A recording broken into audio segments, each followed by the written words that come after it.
Prospect first volume. My forefathers came to India from Herat in Babur's days. They first settled in Agra and later moved to Delhi. It was a scholarly family, and in Akbar's time, Maulana Jamaluddin became famous as a religious divine. After him, the family became more inclined to worldly affairs, and several members occupied important civil positions. In Shah Jahan's days, Muhammad Hadi was appointed governor of the Agra fort. My father's maternal grandfather was Maulana Munawaruddin. He was one of the last Run-ul-Madarasin of the Mughal period. This post had been first created in Shah Jahan's time and was intended to supervise the activities of the state for the promotion of learning and scholarship. The officer had to administer gifts of lands, endowments and pensions to scholars and teachers, and could be compared to a director of education in the modern world. Mughal power had by this time declined, but these major posts were still retained. My grandfather died while my father Maulana Karuddin was still very young. My father was therefore brought up by his maternal grandfather. 2 years before the mutiny, Maulana Munawaruddin was disgusted with the state of affairs in India and decided to migrate to Mecca. When he reached Bhopal, Nawab Sikandar Jashan Begum detained him. The mutiny started while he was still in Bhopal, and for 2 years he could not leave the place. He then came to Bombay but could not go to Mecca as death overtook him there. My father was then about 25. He proceeded to Mecca and settled there. He built a house for himself and married Sheikh Mohammed Zakarwatri's daughter. Sheikh Mohammed Zahir was a great scholar of Medina whose fame had traveled outside Arabia. My father also became well known throughout the Islamic world after an Arabic work of his in 10 volumes was published in Egypt. He came to Bombay several times and once came to Calcutta. In both places many became his admirers and disciples. He had also toured extensively in Iraq, Syria and Turkey. In Mecca, the Nahr Zubida was the main source of water for the people. This was constructed by Begum Zubida, the wife of Caliph Harun al-Rashid. In course of time, the canal had deteriorated and there was a great shortage of water in the city. This scarcity was acutest during the Hajj, and pilgrims had to face great difficulties. My father had this Nahr repaired. He raised a fund of 20 lakhs in India, Egypt, Syria and Turkey, and improved the canal in such a way that the Bedouin did not have an India wins freedom. Copyright www.panhwar.com 2. Opportunity of damaging it again. Sultan Abdul Majid was then the Emperor of Turkey, and in recognition of his services, awarded him the first-class Majidi medal. I was born in Mecca in 1888. In 1890, my father came to Calcutta with the whole family. Some time back he had fallen down in Jeddah and broken his shin bone. It had been set, but not well, and he was advised that the surgeons in Calcutta could put it right. He had intended to stay only for a short time, but his disciples and admirers would not let him go. A year after we came to Calcutta, my mother died and was buried there. My father was a man who believed in the old ways of life. He had no faith in Western education and never thought of giving me an education of the modern type. He held that modern education would destroy religious faith and arranged for my education in the old traditional manner. The old system of education for Muslims in India was that the boys were first taught Persian and then Arabic. When they had acquired some proficiency in the language, they were taught philosophy, geometry, mathematics, and algebra in Arabic. A course of Islamic theology was also required as an essential part of such education. My father had me taught at home, as he did not like to send me to any madrasa. There was of course the Calcutta Madrasa, but my father did not have a very high opinion of it. At first he taught me himself. Later he appointed different teachers for different subjects. He wished me to be taught by the most eminent scholar in each field. Students who followed the traditional system of education normally finished their course at an age between 20 and 25. This included a period when the young scholar had to teach pupils and thus prove that he had acquired mastery over what he had learned. I was able to complete the course by the time I was 16, and my father got together some 15 students to whom I taught higher philosophy, mathematics and logic. It was soon after this that I first came across the writings of Sir Syed Ahmed Khan. I was greatly impressed by his views on modern education. I realized that a man could not be truly educated in the modern world unless he studied modern science, philosophy and literature. I decided that I must learn English. I spoke to Maulvi Mohammad Yusuf Jaffari, who was then chief examiner of the Oriental course of studies. Lai taught me the English alphabet and gave me Piri Charan Sarkar's first book. As soon as I gained some knowledge of the language, I started to read the Bible. I secured English, Persian and Urdu versions of the book and read them side by side. This helped me greatly in understanding the text. I also started to read English newspapers with the help of a dictionary. In this way, I soon acquired enough knowledge to read English books and devoted myself specially to the study of history and philosophy. This was a period of great mental crisis for me. I was born into a family which was deeply imbued with religious traditions. All the conventions of traditional life were accepted without question, and the family did not like the least deviation from orthodox ways. I could not reconcile myself with the prevailing customs and beliefs, and my heart was full of a new sense of revolt.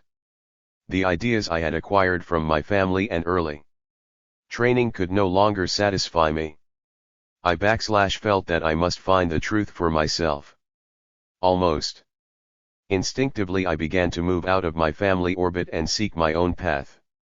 The first thing which troubled me was the exhibition of differences among the different sects of Muslims. I could not understand why they should be so opposed to one another, when all of them claimed to derive their inspiration from the same source. Nor could I reconcile myself with the dogmatic assurance with which each sect branded the others as mistaken and heretical. These differences among the orthodox schools began to raise doubts in my mind concerning religion itself. If religion expresses a universal truth, why should there be such differences and conflicts among men professing different religions?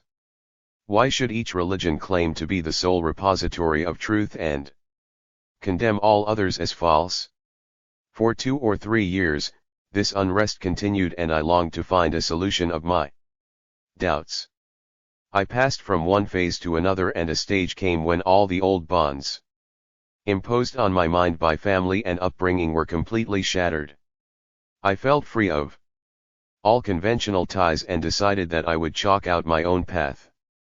It was about this time that I decided to adopt the pen name Azad, or free, to indicate that I was no longer tied to my inherited beliefs. I propose to give a more detailed account of these changes in the first volume of my autobiography.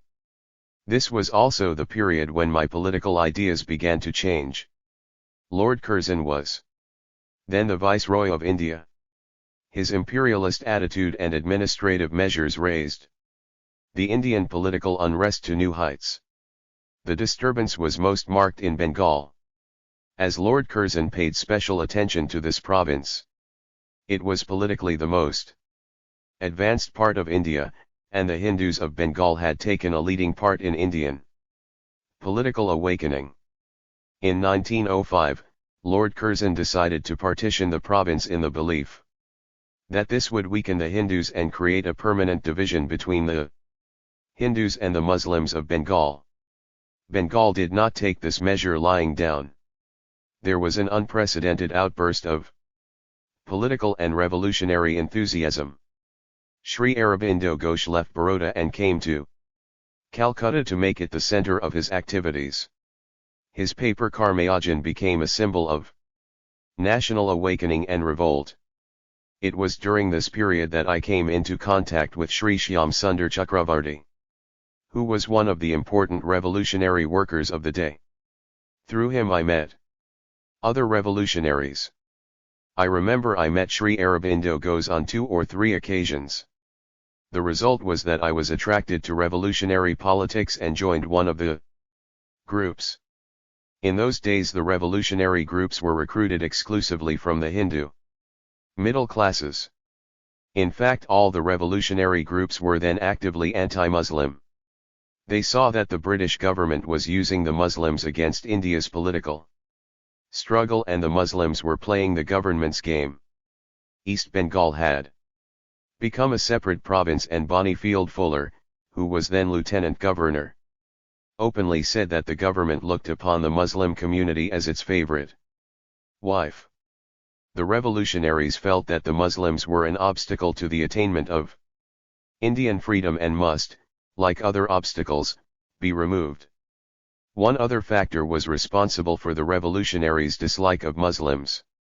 The government felt that the political awakening among the Hindus of Bengal was so great that no Hindu officer could be full trusted in dealing with these revolutionary activities.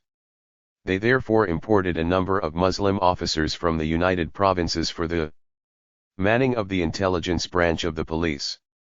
The result was that the Hindus of Bengal began to feel that Muslims as such were against political freedom and against the Hindu community.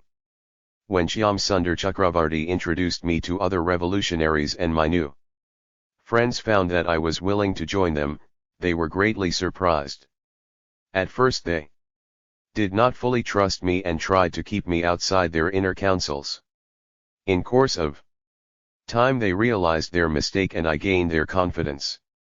I began to argue with them that they were wrong in thinking that Muslims as a community were their enemies. I told them that they should not generalize from their experience of a few Muslim officers in Bengal. In Egypt, Iran, and Turkey the Muslims were engaged in revolutionary activities for the achievement of democracy and freedom. The Muslims of India would also join in the political struggle if we worked among them and tried to win them as our friends.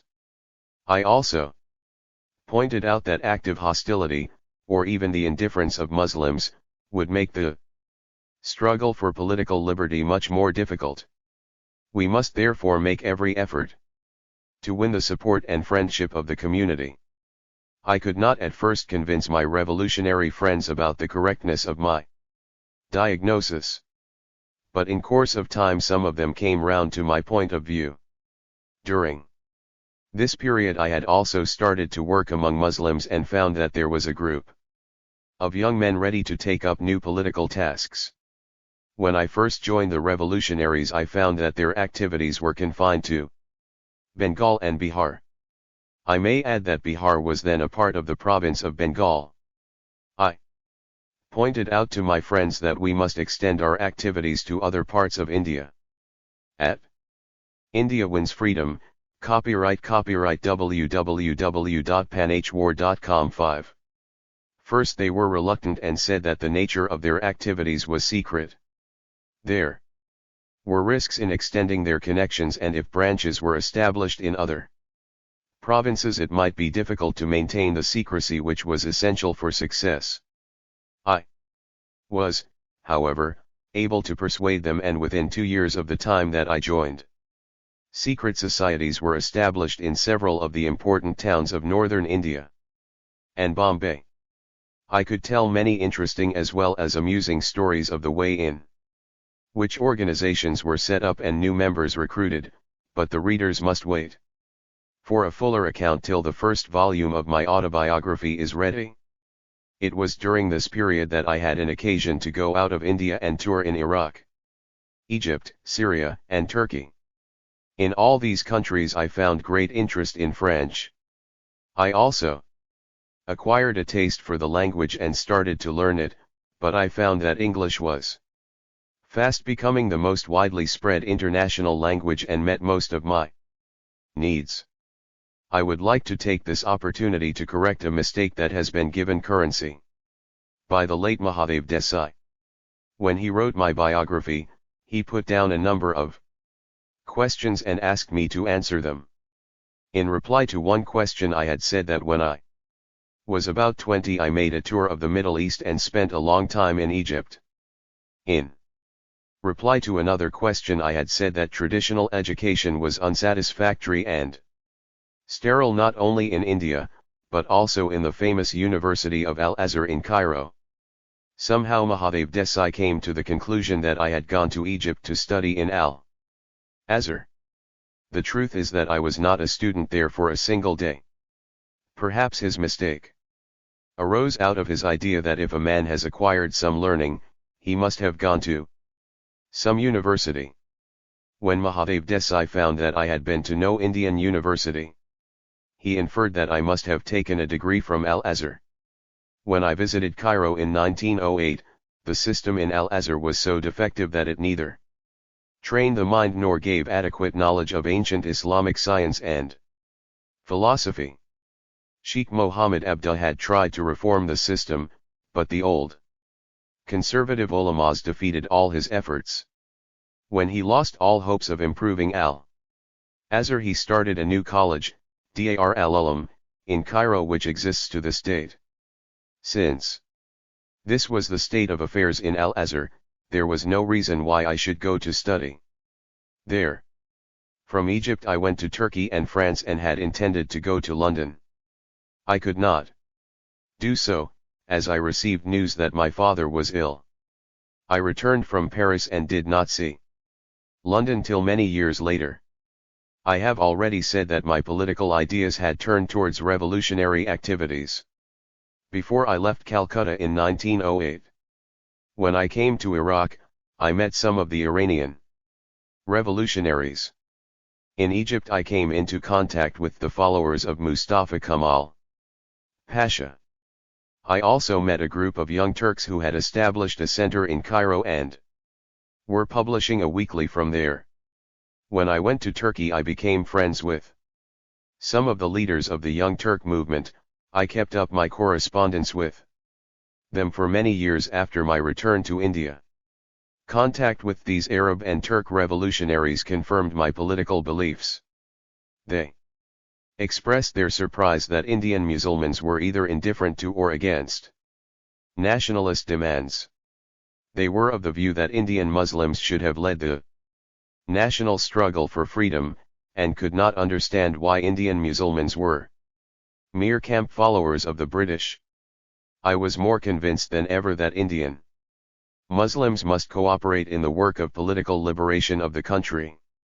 Steps must be taken to ensure that they were not exploited by the British government. I felt it necessary to create a new movement among Indian Muslims and decided that on my return to India, I would take up political work with greater earnestness. After my return, I thought for some time about my future program of action. I came to the conclusion that we must build up public opinion, and for this a journal was essential. There were a number of dailies, weeklies, and monthlies published in Urdu from the Punjab and the UP, but their standard was not very high. Their get-up and printing were as poor as their contents. They were produced by the lithographic process, and could not therefore embody any of the features of modern journalism. Nor were they able to print half-tone pictures. I decided that my journal should be attractive in get-up and powerful in its appeal. It must be set up in type and not reproduced by the lithographic process. Accordingly I established the Al-Hilal Press, and the first number of the journal Al-Hilal was published in June 1912. The publication of Al-Hilal marks a turning point in the history of Urdu journalism. It achieved unprecedented popularity within a short time. The public was attracted not only by the superior printing and production of the paper, but even more by the new Note of strong nationalism preached by it. Al-Hilal created a revolutionary stir among the masses. The demand for Al-Hilal was so great that within the first 3 months, all the old issues had to be reprinted as every new subscriber wanted the entire set. The leadership of Muslim politics at this time was in the hands of the Aligarh party. Its members regarded themselves as the trustees of Sir Syed Ahmed's policies. Their basic tenet was that Muslims must be loyal to the British Crown and remain aloof from the freedom movement. When Al-Hilal raised a different slogan and its popularity and circulation increased fast, they felt that their leadership was threatened. They therefore began to oppose Al-Hilal and even went to the extent of threatening to kill its editor. The more the old leadership opposed, the more popular Al-Hilal became with the community. Within 2 years, Al-Title reached a circulation of 26,000 copies per week. A figure which was till then unheard of in Urdu journalism. India wins freedom, copyright www.panhwar.com 7. The government was also disturbed by the success of Al-Hilal. It demanded a security of 2,000 rupees under the Press Act and thought this might curb its tone. I did not allow myself to be daunted by these pinpricks. Soon the government forfeited the deposit and demanded a fresh deposit of 10,000 rupees. This also was soon lost. In the meantime, war had broken out in 1914 and the Al-Hilal press was confiscated in 1915. After 5 months, I started a new press called Al-Balak and brought out a journal under the same name. The government now felt that they could not stop my activities by using only the Press Act. Accordingly they resorted to the Defence of India regulations and in April 1916 externed me from Calcutta. The governments of Punjab, Delhi, UP, and Bombay had already prohibited me from entering these provinces under the same regulations. The only place I could go to was Bihar and I went to Ranchi. After another 6 months, I was interned in Ranchi and remained in detention till December 31, 1919. On January 1920 I was, along with other internees and prisoners, released from internment under the King's Declaration. Gandhiji had by this time appeared on the Indian political scene. When I was an internee at Ranchi, he came there in connection with his work among the peasants in Champaran. He expressed a wish to meet me but the Bihar government did not give him the necessary permission. It was therefore only after my release in January 1920 that I met him for the first time in Delhi. There was a proposal to send a deputation to the Viceroy to acquaint him with the feelings of Indian Muslims regarding the Caliphate and Turkey's future. Gandhiji participated in the discussions and expressed his complete sympathy and interest in the proposal. He declared himself ready to be associated with the Muslims on this issue. On January 20, 1920, a meeting was held in Delhi. Apart from Gandhiji, Lokmanya Tilak and other Congress leaders also supported the stand of Indian Muslims on the question of the Caliphate. The deputation met the Viceroy. I had signed the memorial but did not go with the deputation as I was of the view that matters had gone beyond memorials and deputations. In his reply, the Viceroy said that the government would offer the necessary facilities if a deputation was sent to London to present the Muslim point of view before the British government. He expressed his inability to do anything himself. The question now arose about the next step. A meeting was held in which Mr. Muhammad Ali, Mr. Shaukat Ali, Hakim Ajmal Khan and Maulvi Abdul Bari of Firangi Mahal, Lucknow, were also present. Gandhiji presented his program of non-cooperation. He said that the days of deputations and memorials were over. We must withdraw all support from the government and this alone would persuade the government to come to terms. He suggested that all government titles should be returned, law courts and educational institutions should be boycotted, Indians should resign from the services and refuse to take any part in the newly constituted legislatures. As soon as Gandhiji described his proposal, I remembered that this was the program which Tolstoy had outlined many years ago. In 1901, an anarchist attacked the King of Italy. Tolstoy at the time addressed an open letter to the anarchists that the method of violence was morally wrong and politically of little use. If one man was killed, another would always take his place.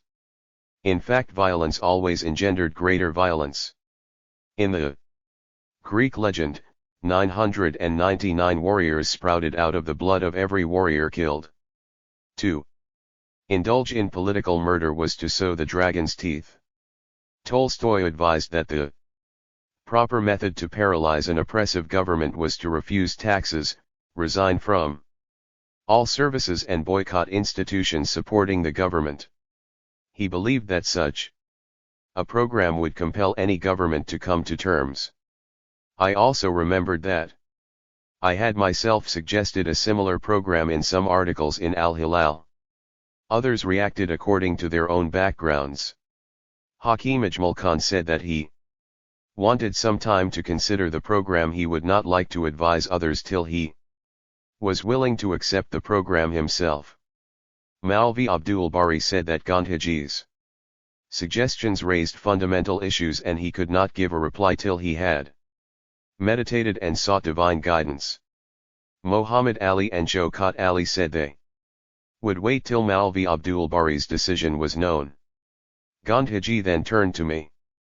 I said without a moment's hesitation that I fully accepted the program. If people really wanted to help Turkey, there was no alternative to the program sketched by Gandhiji. After a few weeks, a Caliphate conference was held at Meerut.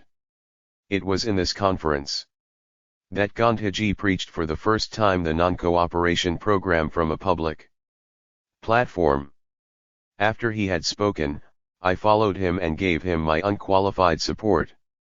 In September 1920, a special session of the Congress was held at Calcutta to consider the program for action prepared by Gandhiji. Gandhiji said that the program of non-cooperation was necessary if we wished to achieve Swaraj and solve the Caliphate problem in a satisfactory manner. Lala Lajpat Rai was the president of the session and Mr. C.R. Das one of its leading figures. Neither of them agreed with Gandhiji. Bipin Chandrapal also spoke forcefully and said that the best weapon to fight the British government was to boycott British goods. He did not have much faith in the other items of Gandhiji's program. In spite of their opposition, the resolution for the non-cooperation movement was passed with an overwhelming majority. There followed a period of intensive touring to prepare the country for the non-cooperation program. Gandhiji traveled extensively.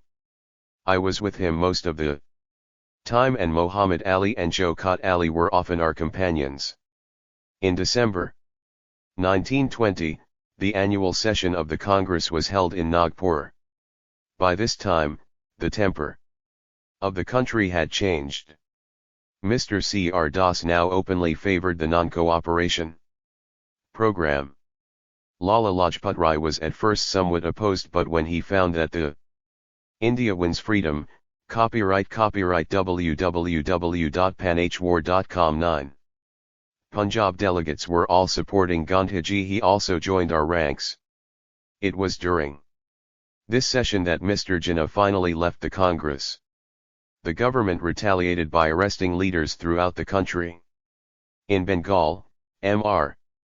C.R. Das and I were among the first to be arrested. Subhas Chandra Bose and Birendra Nath Sasmal also joined us in prison. We were all placed in the European ward of the Alipur Central Jail, which became a center for political discussions. Mr. C.R. Das was sentenced to 6 months imprisonment. I was held under trial for a long time and finally awarded 1 year's imprisonment. I was in fact not released till 1 January 1923. Mr. C.R. Das was released earlier and presided over the Congress at its Gaia session. During this session, sharp differences of opinion appeared among the Congress leaders.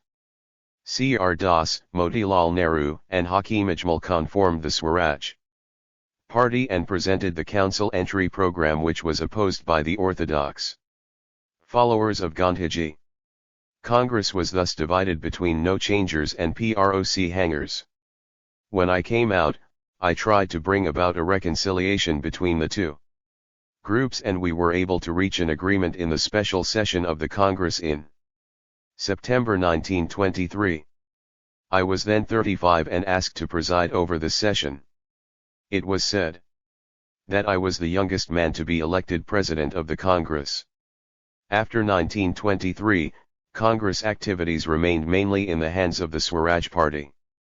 It obtained large majorities in almost all legislatures and carried the fight on the parliamentary front.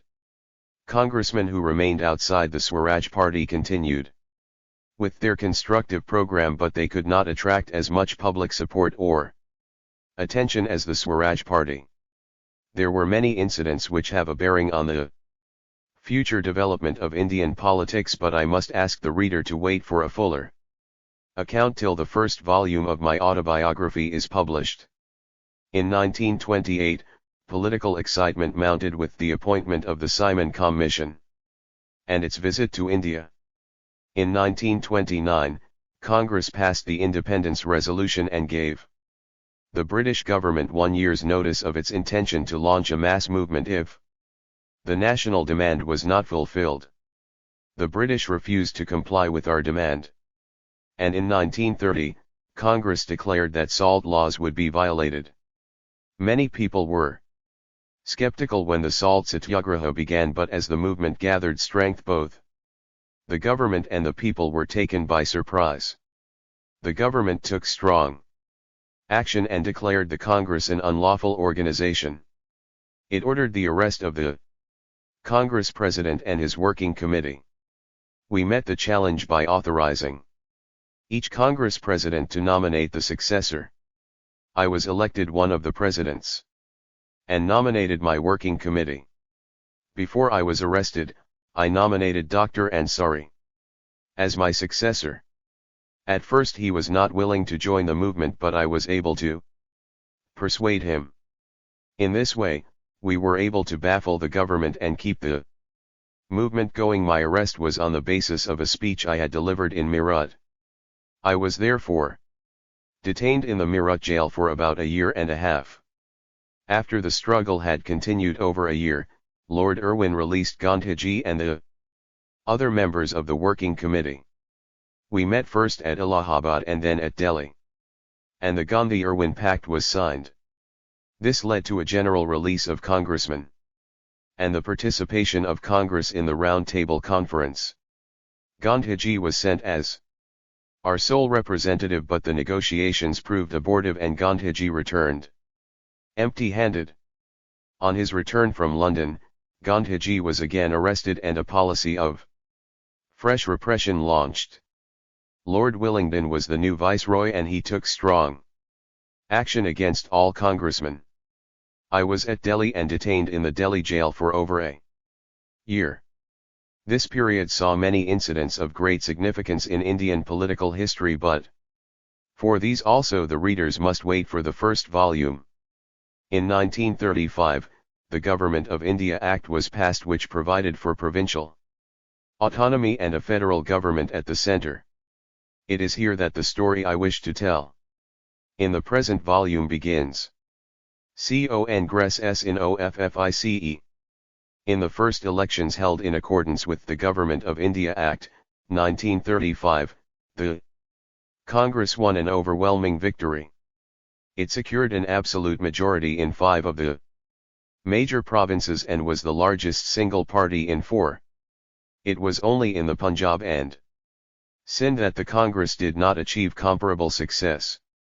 This victory of the Congress has to be judged against the Congress's early reluctance to contest the elections at all. The Government of India Act 1935 provided for provincial autonomy, but there was a fly in the ointment. Special powers were reserved to the governors to declare a state of emergency, and once a governor did so, he could suspend the constitution and assume all powers to himself. Democracy in the provinces could therefore function only so long as the governors permitted it. The position was even worse so far as the central government was concerned.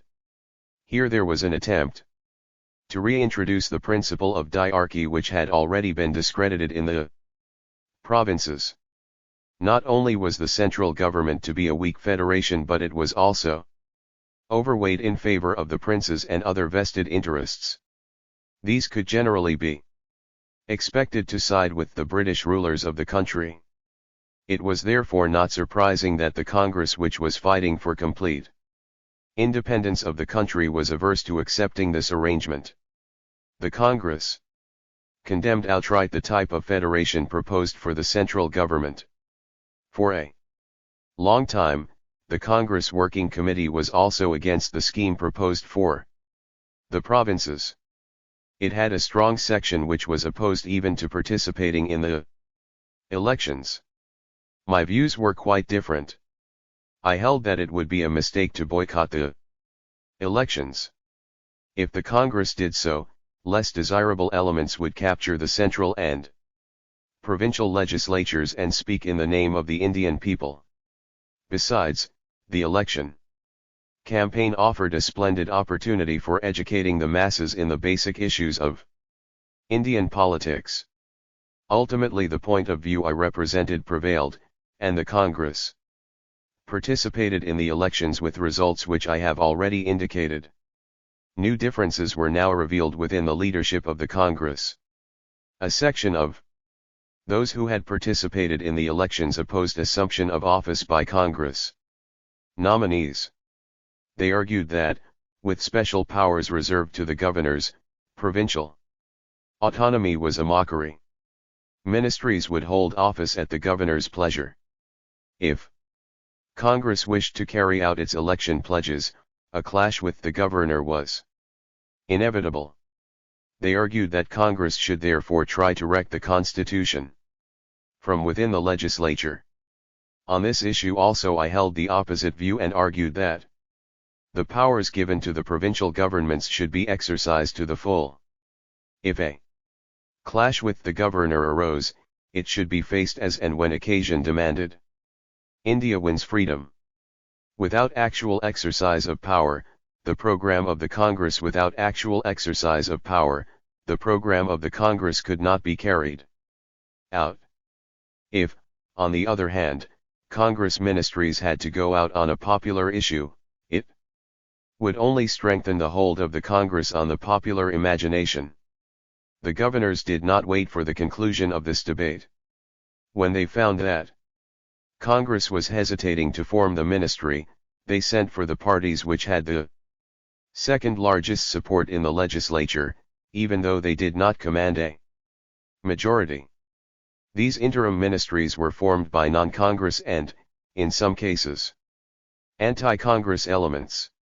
Congress indecision about acceptance of office not only indicated divisions of opinion within its ranks, but what is worse, it allowed reactionary forces an opportunity to get over the shock of the defeat in the general elections and retrieve lost ground.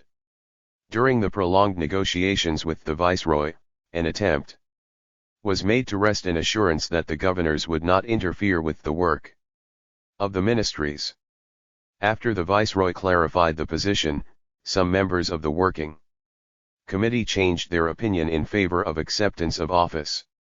Congress had, however, spoken so strongly and insistently against the Government of India Act that in spite of growing recognition of the need to change the policy, nobody dared to suggest it openly. Jawaharlal was president of the Congress at the time. He had expressed himself in such categorical terms against the acceptance of office that it was difficult for him to propose acceptance now. When the Working Committee met at Wardha, I found A strange reluctance to face facts.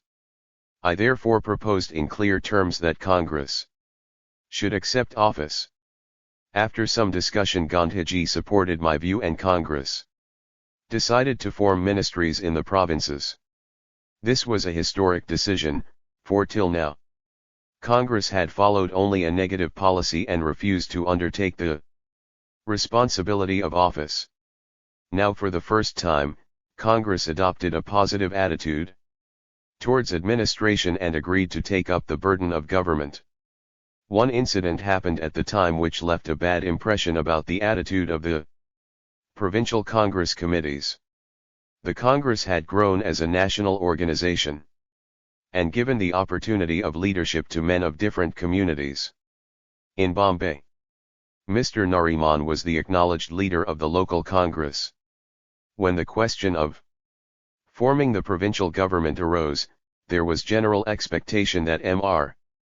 Nariman would be asked to lead it in view of his status and record. This was not, however, done. Sardar Patel and his colleagues did not like Nariman, and the result was that Mr. B. G. Kerr became the first Chief Minister of Bombay. Since Nariman was a Parsi and Kerr a Hindu, this led to wide speculation that Nariman had been bypassed on communal grounds. Even if it is not true, it is difficult to disprove such an allegation. Mr. Nariman was naturally upset about this decision. He raised the question before the Congress Working Committee. Jawaharlal was still president, and many hoped that in view of his freedom from communal bias, he would rectify the injustice to Nariman.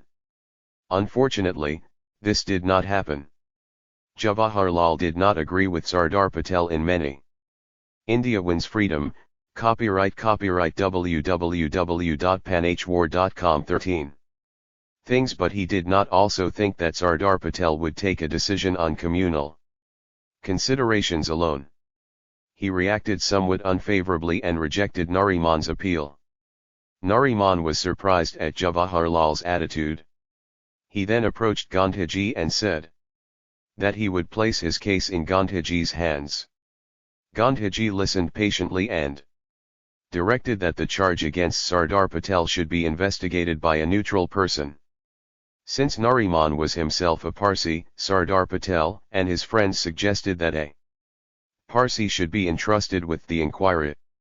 They had planned their move carefully and prepared the case in a way which clouded the issues. In addition, they exercised their influence in various ways so that poor Nariman had lost the case even before the inquiry began. It was in any case very difficult to establish positively that Nariman had been overlooked only because he was a Parsi. It was therefore held that nothing was proved against Sardar Patel. Poor Nariman was heartbroken and his public life came to an end. As I reflect on the treatment meted out to Mr. Nariman, my mind goes back to Mr. C.R. Das, one of the most powerful personalities thrown up by the non-cooperation movement. Mr. Das occupies a very special position in the history of our national struggle.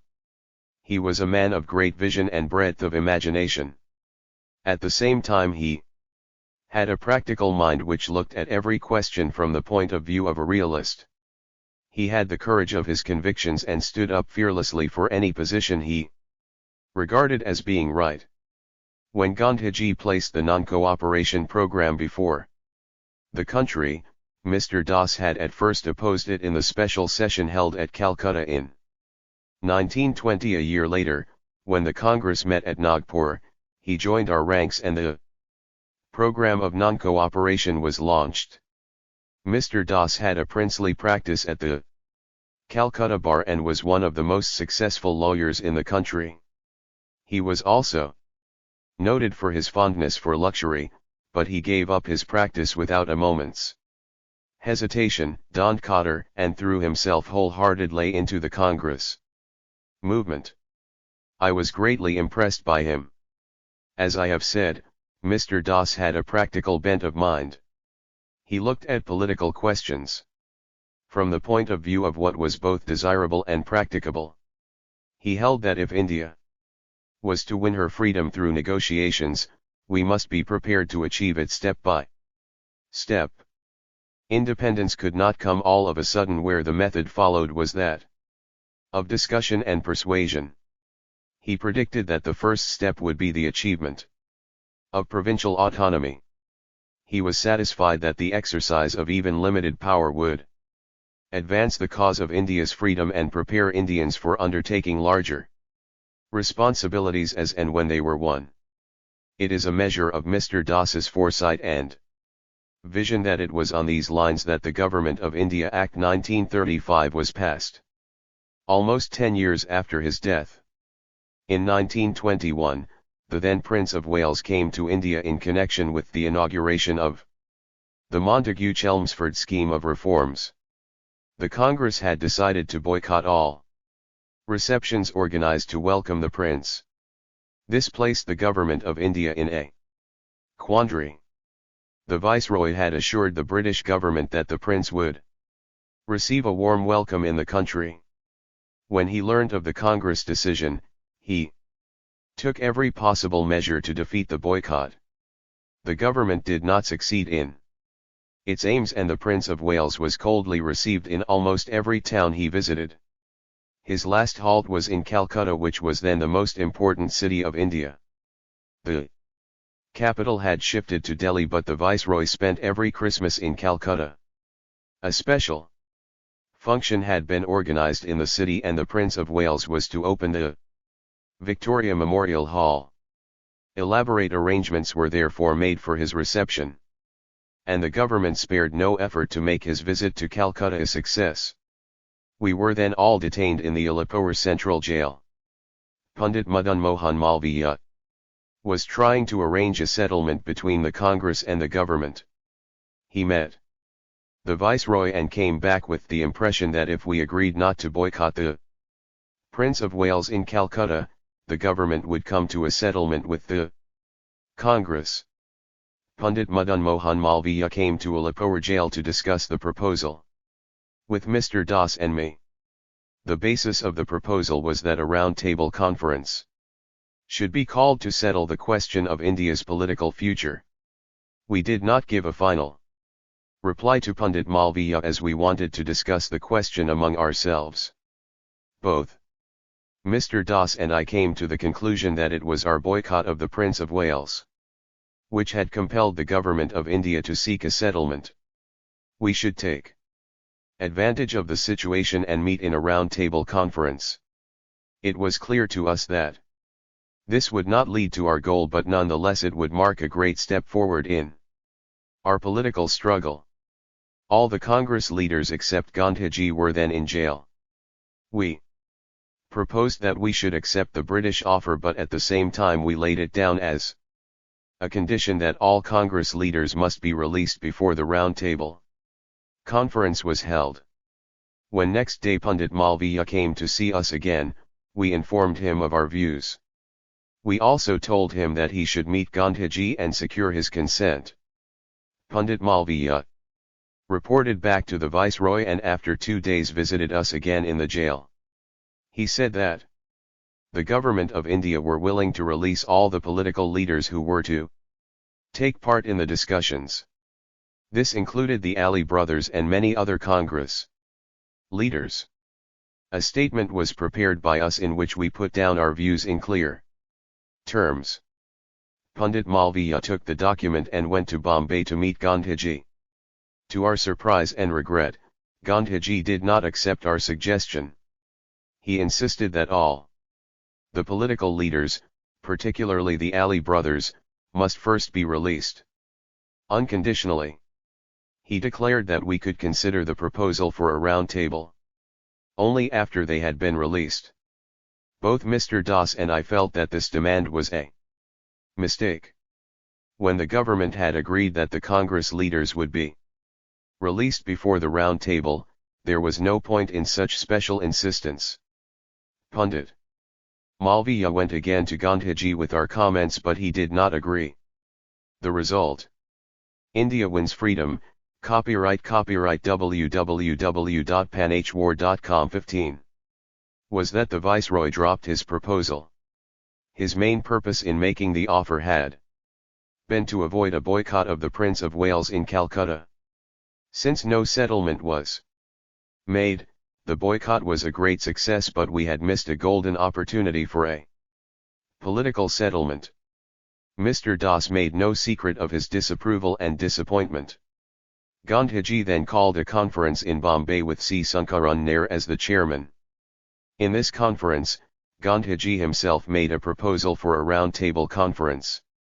His terms were almost the same as those brought earlier by Pundit Malviya.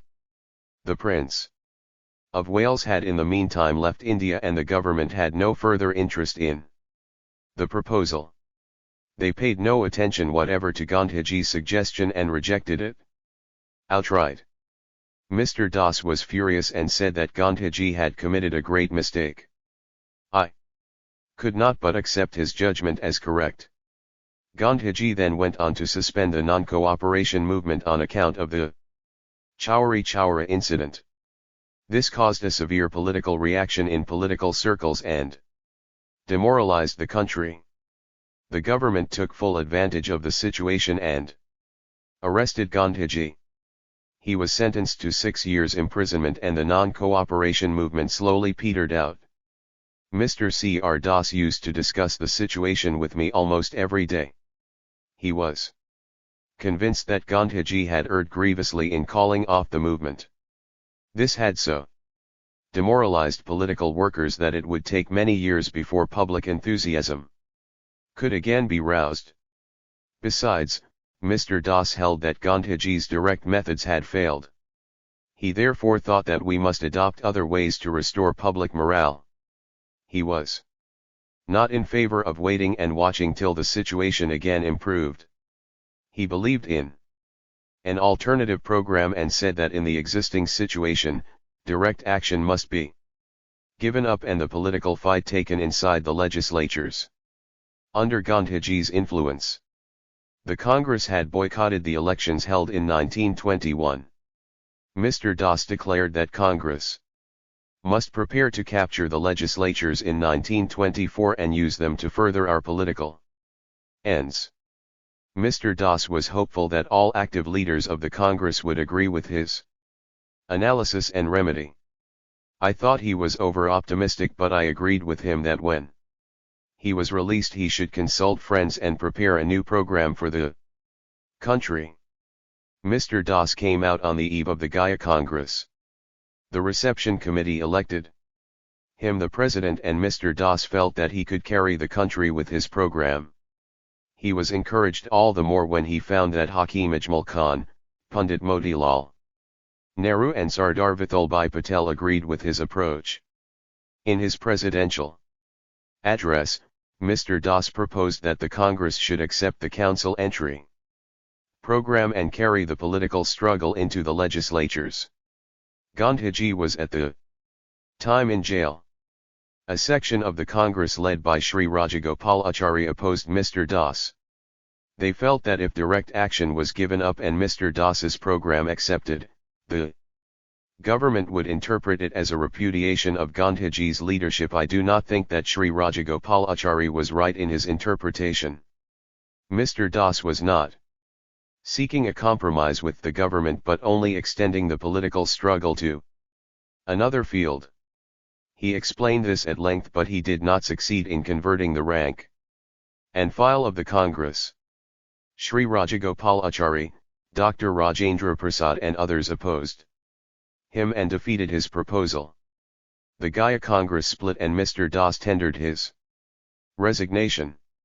All the energy of congressmen was now spent in an internecine struggle between the two groups called the No-Changers and the Pro-Changers. After another 6 months, I also came out of jail. I found that the Congress was facing a serious crisis. Instead of the political struggle against the British, the energy of all congressmen was being dissipated in internecine warfare. Mr. Das, Pundit Motilal and Hakim Ajmal Khan were leading the camp of pro-changers. Rajaji, Sardar Patel, and Dr. Rajendra Prasad were the spokesmen for the no-changers. Both groups tried to win me. But I refused to identify myself with either camp. I saw that these internal dissensions were dangerous and unless checked in time might break up the Congress. I therefore decided to remain outside both camps and tried to redirect all our attention to the political struggle. I am happy to say that I was successful in my efforts. A special session of the Congress was held at Delhi and I was elected president with the approval of both the groups. In my presidential address, I stressed the fact that our real object was the liberation of the country. Since 1919, we had been following a program of direct action and this had yielded considerable results. If now some among us felt that we must carry the fight into the legislatures, there was no reason why we should stick rigidly to our earlier decision. So long as the objective was the same, each group should be free to follow the program which it considered best. The decision of the Delhi Congress was as I had anticipated. It was agreed that PROC hangers and no changers should be free to pursue their own programs. Dr. Rajendra Prasad, Sri Rajagopalachari and their associates took up the constructive program. Mr. C.R. Das, Pundit Motilal, and Hakim Ajmal Khan founded the Swaraj Party and decided to contest the elections. Their move created great enthusiasm throughout the country. In the central as well as in all the provincial assemblies, the Swaraj Party won a very large following. One of the major objections of the No Changers had been that Gandhiji's leadership would be weakened by the council entry program. Events proved that they were wrong.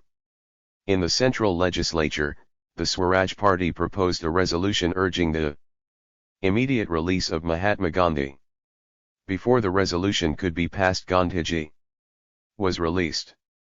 I have said that the Swaraj Party won a large following in the central as well as the provincial legislatures.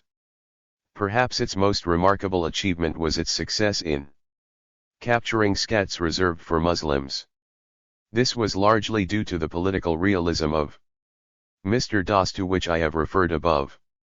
The electorates were communal and only Muslim voters returned Muslim legislators. The Muslim League and other communal parties were therefore able to play upon the fears of the Musulmans and generally returned candidates with communal leanings. Mr. Das was able to overcome the apprehensions of the Muslims of Bengal and was acclaimed as their leader. The way he solved the communal problem of Bengal is memorable and should serve as an example. Even today, in Bengal, Muslims were the majority community, but for various reasons they were educationally and politically backward. Even though they numbered over 50% of the population, they held hardly 30% of the posts under the government. Mr. C.R. Das was a great realist and immediately saw that the problem was an economic one. He realized that till the Musulmans were given the necessary assurances for their economic future, they could not be expected to join the Congress wholeheartedly. He therefore made a declaration which impressed not only Bengal but the whole of India. He announced that when Congress secured the reins of powers in Bengal, it would reserve 60% of all new appointments for the Musulmans till such time as they achieved proper representation according to population.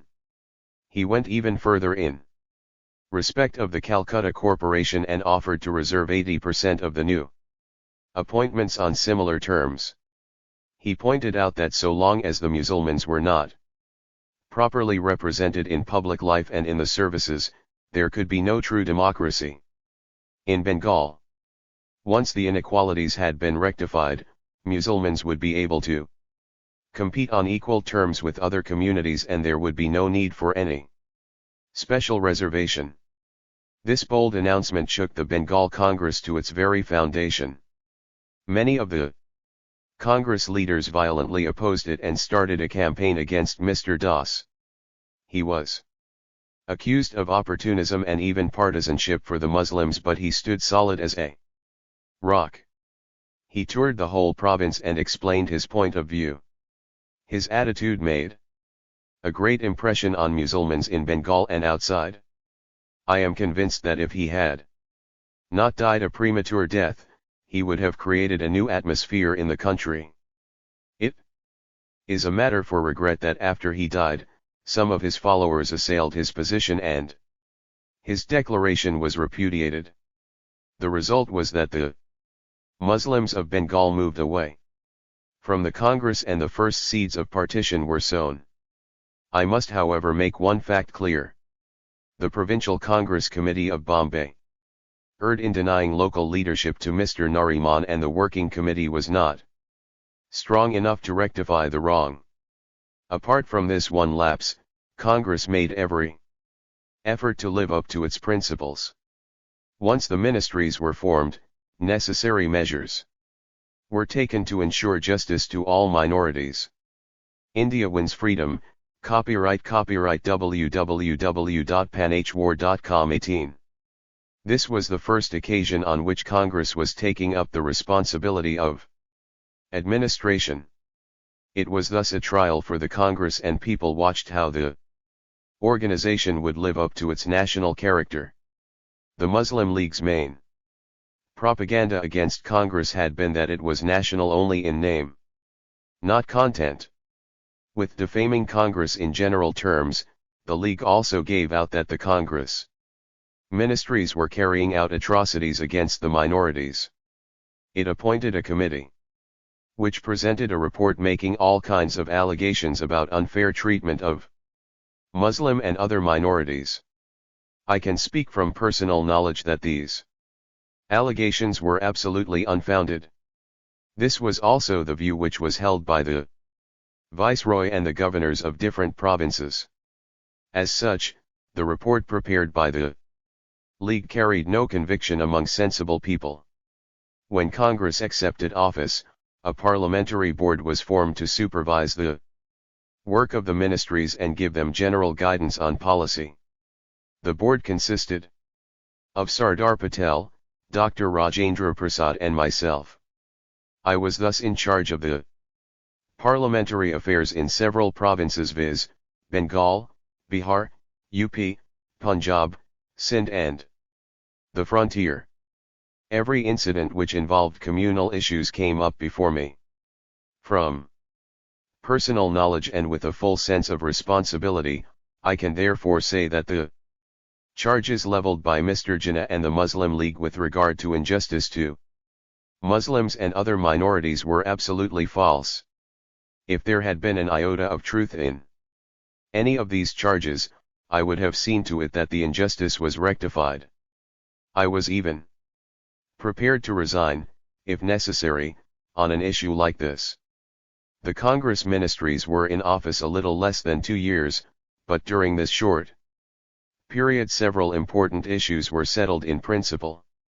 Special mention may be made of the legislation on zamindari or proprietorship in land, of liquidating agricultural indebtedness and undertaking a vast program of education both for children and adults. Problems like the abolition of landlordism and the dissolution of agricultural indebtedness were not without difficulty. Many long-standing interests were challenged by such legislation. It is therefore not surprising that the vested interests fought Congress at every step. In Bihar, there was strenuous opposition to measures of land reform, and I had to intervene personally in order to settle the issue. After prolonged consultations with the landlords, we were able to evolve a formula which allayed their legitimate fears while guaranteeing to the peasants their rights. That we were able to solve such ticklish problems was largely due to the fact that I had never been identified with any particular section of the Congress.